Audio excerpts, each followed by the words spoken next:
Salam alaikum.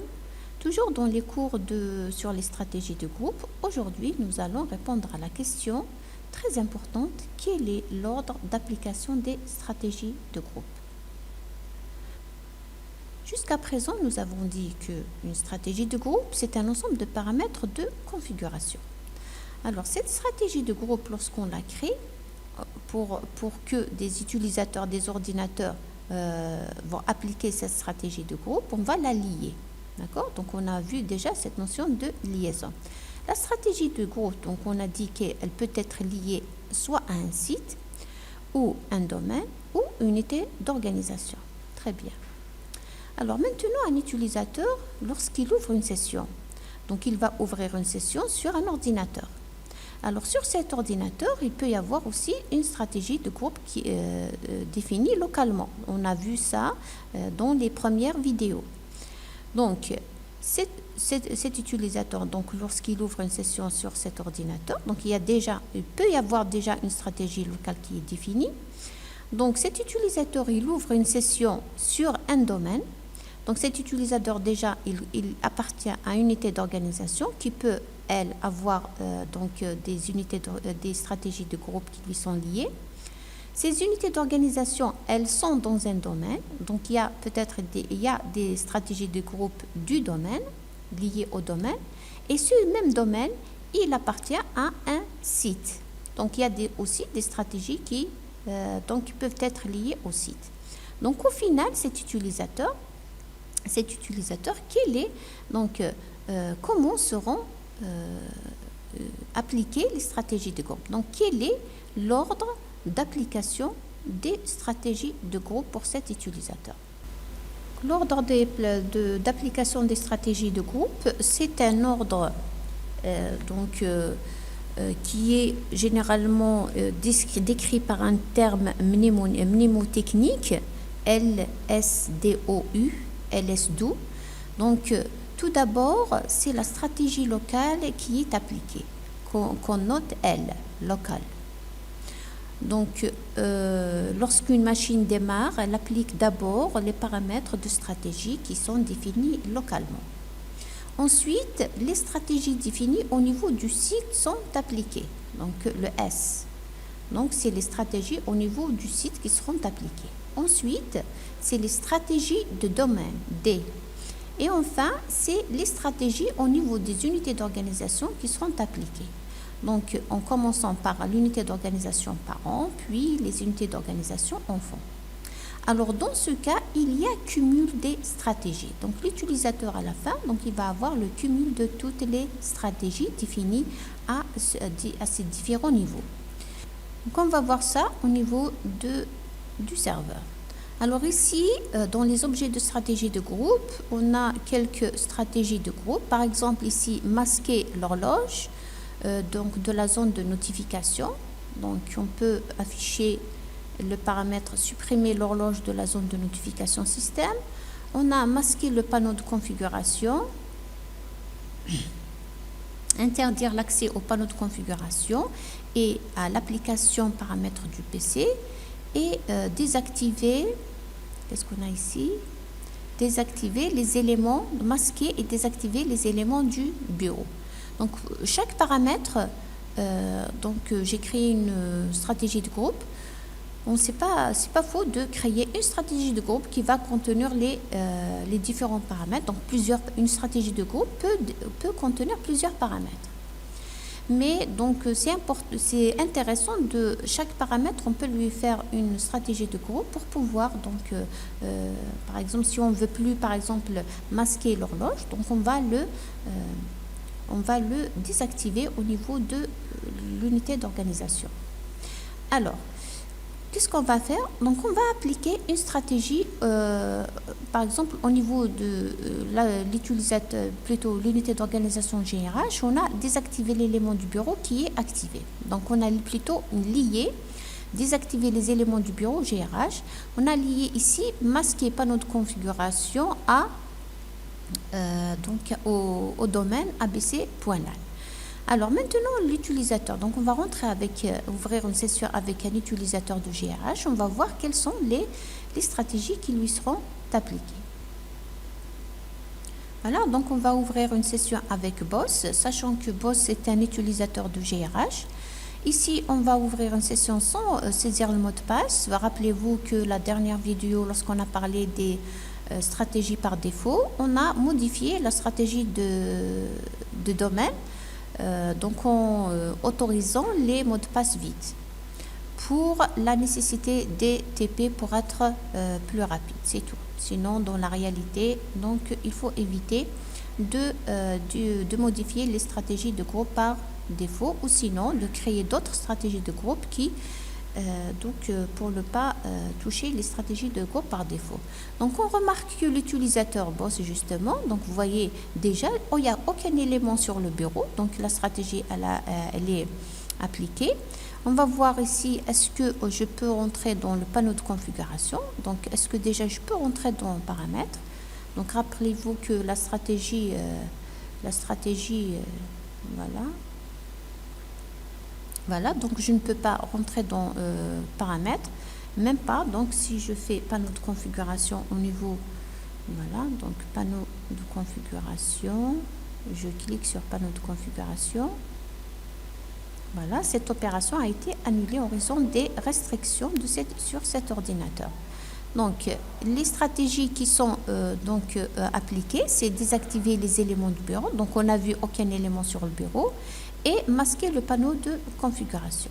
Alors, pour être sûr, donc on va essayer d'ouvrir une session avec un autre utilisateur. On va ouvrir une session avec Juba. Juba, c'est un utilisateur qui est dans l'unité d'organisation. On va essayer de vérifier ça. Peut-être qu'on l'a modifié dans les cours précédents. Alors, donc on va vérifier Juba. Voilà, donc Juba, c'est un utilisateur de informatique. Dans GRH, on n'a que Boss. Très bien. Donc, on peut maintenant, voilà, donc on va ouvrir une session avec un autre utilisateur qui n'appartient pas à l'unité d'organisation. Voilà.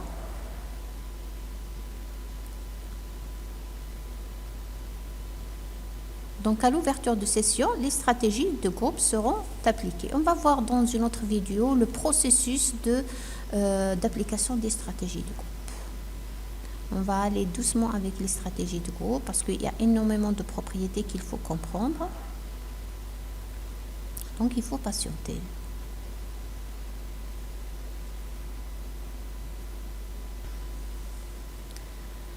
Voilà, alors avec Juba, donc on a les éléments du bureau qui sont affichés. Les éléments du bureau sont affichés pour Juba parce qu'il n'appartient pas à l'unité d'organisation GRH. Et sur l'unité d'organisation informatique, cette stratégie n'est pas liée. Donc il y a bloqué USB. C'est pas donc désactiver les éléments du bureau. Par contre, c'est donc on va voir est-ce que le panneau de configuration il est masqué.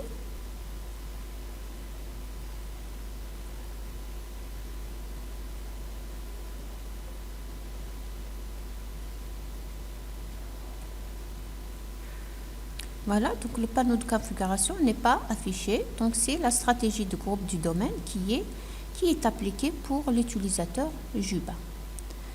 Alors, il y a cumul des stratégies tant qu'aucun conflit n'intervient. Donc, ici, on a remarqué qu'avec l'utilisateur, Boss par exemple, l'utilisateur de GRH, donc on a vu qu'il y a cumul des stratégies. La stratégie GRH a été exécutée, la stratégie du domaine a été appliquée et alors on va essayer de rajouter il n'y a ici aucune stratégie liée au site, là, donc default first site name, donc le site par défaut.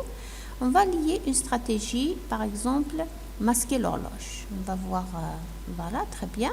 Donc, on va aller au niveau de Windows, par exemple, Juba. On va voir, donc, l'heure, elle est affichée.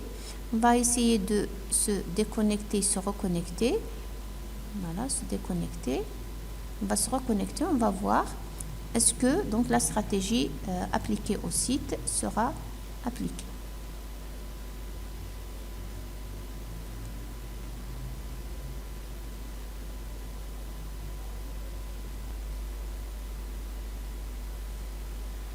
Voilà, donc on voit bien que l'horloge elle a été supprimée, donc masquée au niveau de la zone de notification système.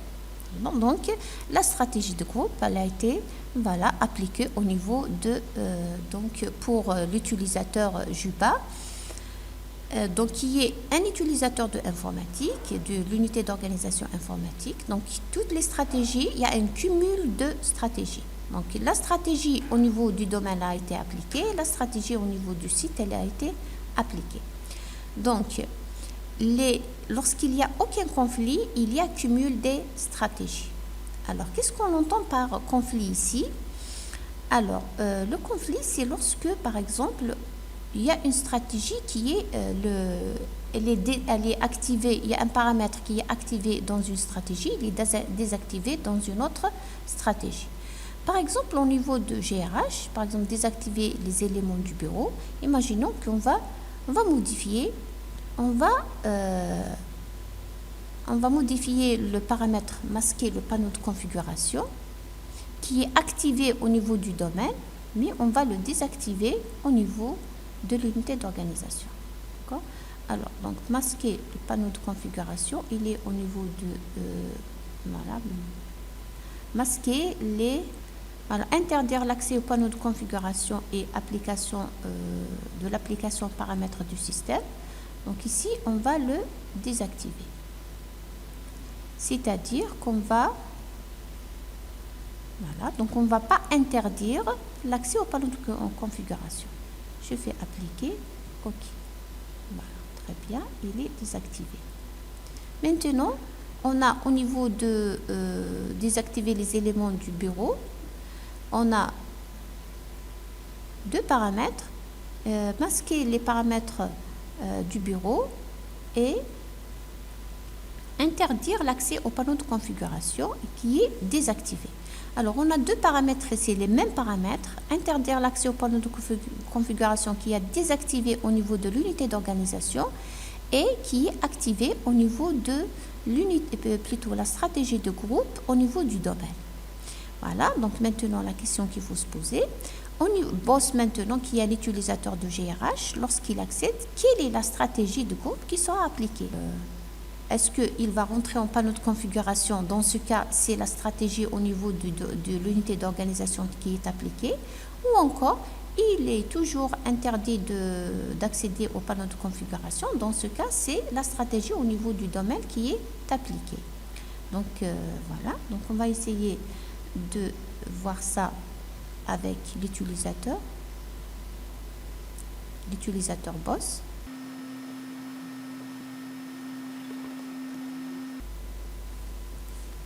Voilà, donc on a toujours les éléments qui ne sont pas affichés. Alors maintenant, panneau de configuration, paramètres.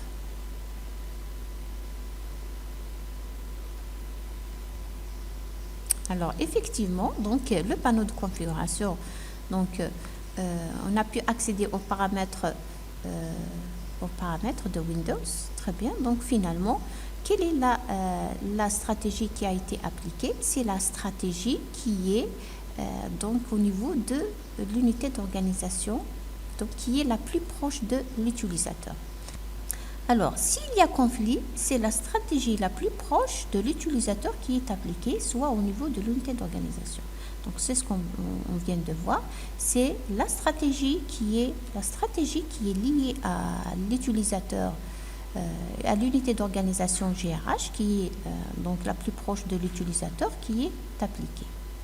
Voilà donc l'ordre d'application des stratégies de groupe. Donc, je rappelle, l'ordre de stratégie de groupe aux différents niveaux. Donc, on a d'abord la stratégie locale au niveau de l'ordinateur, au démarrage de l'ordinateur, la stratégie au niveau du site, puis la stratégie du domaine et la stratégie au niveau des unités d'organisation. Donc, il y a cumul des paramètres, des stratégies, tant qu'il n'y a pas de conflit entre les paramètres des stratégies. s'il y a un paramètre, s'il y a un conflit entre les paramètres, par exemple un paramètre qui est activé et désactivé dans une autre stratégie de groupe, il y a ce qu'on appelle donc, c'est la stratégie la plus proche de l'utilisateur qui est appliquée. Voilà donc pour l'ordre d'application des stratégies de groupe. Alors ici, c'est l'ordre de stratégie de groupe au niveau général. Donc la prochaine vidéo, nous allons voir l'ordre d'application des stratégies de groupe au niveau de l'unité d'organisation. C'est-à-dire, par exemple, ici GRH. Donc si on va lier une autre stratégie de groupe, par exemple masquer l'horloge, voilà, on va voir que on va lier plusieurs stratégies de groupe à une unité d'organisation. Dans ce cas, nous allons répondre à la question: quel est l'ordre d'application de ces stratégies de groupe au niveau d'une unité d'organisation? Alors cela, on va le voir dans la prochaine vidéo, Inch'Allah.